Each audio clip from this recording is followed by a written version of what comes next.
Hey everybody, it's Jill with Simply Made Unique by Jill, and I'm one of your resident artists here on Paint Pixie. Welcome back to the YouTube channel. Today, our star is gonna be liquid pixie dust in New Penny. We're gonna be taking a thrift store frame and turning it into a beautiful patinaed frame that I can put a piece of artwork in. So at the end, you're gonna see that all finished with my artwork in there, but it takes a little bit to get there. So we're gonna be using some different colors like sour apple, sugar glass, some wax, and even some black paint.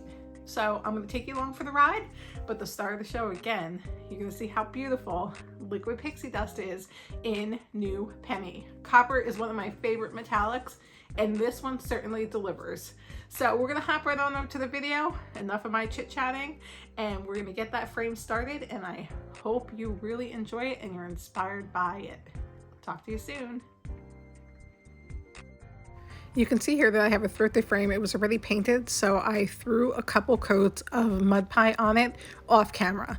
I want to make sure that when I use my liquid pixie dust that I'm going to show you next, it has a dark base so we get the brightest New Penny color we can possibly get. So now we're going to give it a couple coats of this, and I can't wait to show you because, like I said before, this really is the star of the show here. So I'm going to be shaking up my liquid pixie dust. You always want to shake your paints and your pixie dust and make sure you get even coverage and you get all those pigments shaken up in the bottle. These are great bottles with the tops, but you do need to shake them really well because you can't get a stir stick in there to mix them. And again, we're using New Penny. And I'm also going to be using my little dusty to apply this to the frame. It'll give me nice even coats. And I just love using the little dusty. It fits in my hand just perfectly.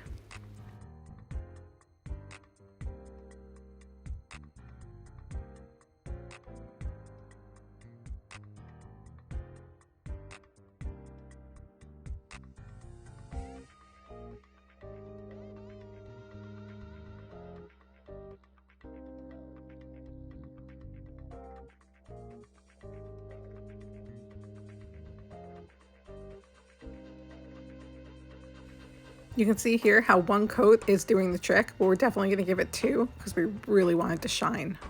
So after this first coat dries, I'm definitely going to give it a second coat, and we're going to move on next to giving it some texture.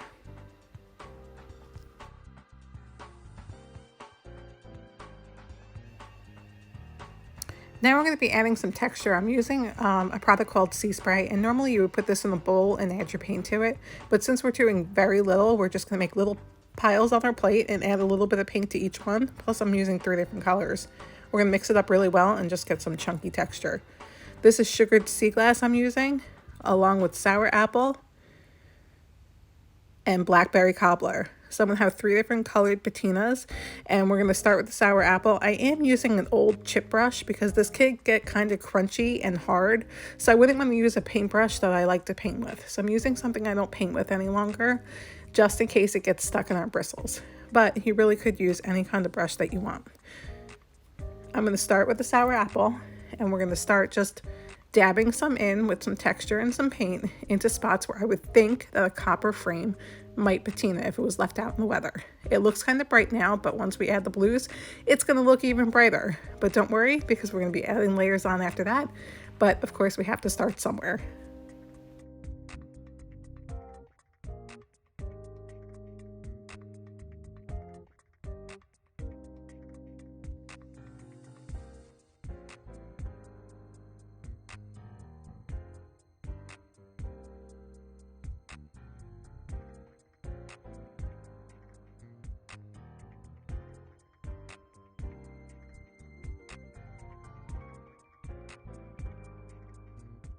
Now that we've got our green sour apple down, we're going to move on to our blues. Starting with sugared glass, we're going to get in here and we're just going to add a little bit here and a little bit there. Again, this is a layering technique. I can always go back and add more green, and we're going to get blackberry cobbler in there as well, and just to continue with our layering. When it's done, it's going to look a little bright, but I promise we're going to be dulling it down with some more products after this. Now here's a step that's kind of optional. I'm going to give this a coat of Meltdown, which is our sealer that has a wax-like finish. You could use regular wax, you don't have to seal it at all. But after this, I'm going to be accenting it with a colored wax along with black paint.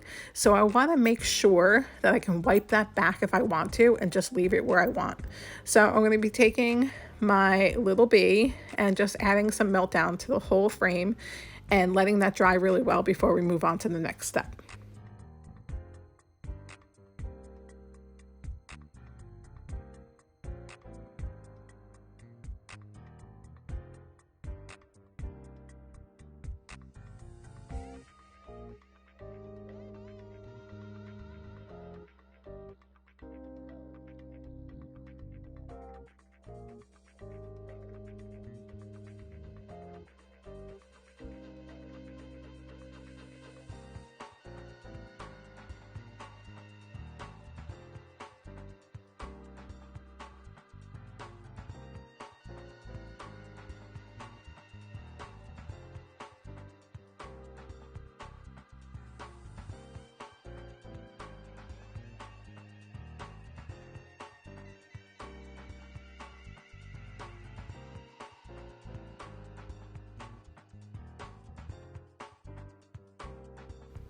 Ooh, and here comes my favorite part about doing a look like this. It's actually distressing it.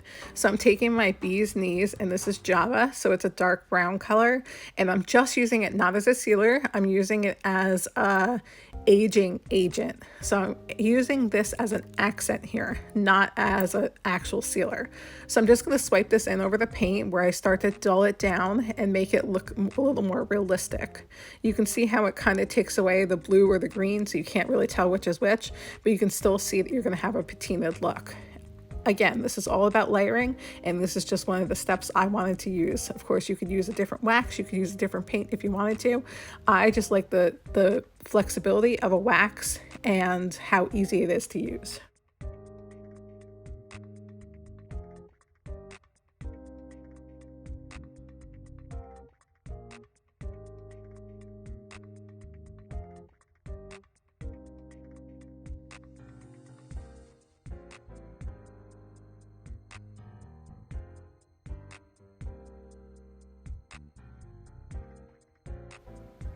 Now, one of my last steps here is I'm going to add a little bit of licorice just to get a little bit darker in some of the creases along where it would really, really look old if this had been left out and maybe a little dirty, that kind of thing. I love that grungy, old, dirty look.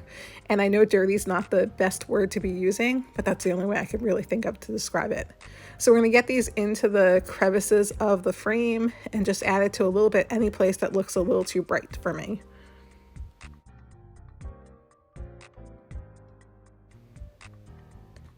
And then my last step in my layering is I'm actually going to take a little bit of that liquid pixie dust in New Penny, and I'm actually going to add a little bit back on top. Again, this is all about layering. You can keep playing with it until you like it.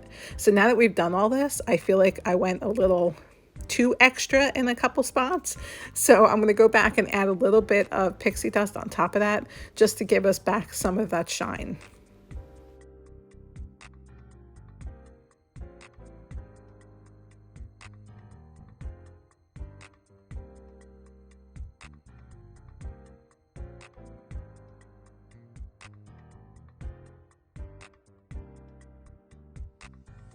Now I'm going to show you something I created off of camera with our transformations and the sea creatures, and I added some bubbles and seagrass, and then I'm going to put this little piece of Luan that I painted in between the frame, and now I have a cute little piece of art with a custom frame. How adorable did that come out? Hi again, it's me. Now wasn't that fun to create this? So it went from that just plain, boring, already painted thrift store frame into a fabulous piece of art. I can't wait to hang this up right here in my painting room so I can look at it every day. Look how fab that patina is on there. And I told you that the liquid pixie dust would deliver. So if you guys are inspired by this video, you can of course like and subscribe our YouTube channel, and make sure you hit the little bell so you always know when we have a new video out. We love creating for you and hope to see you guys again soon. Have a great day, everybody. Bye.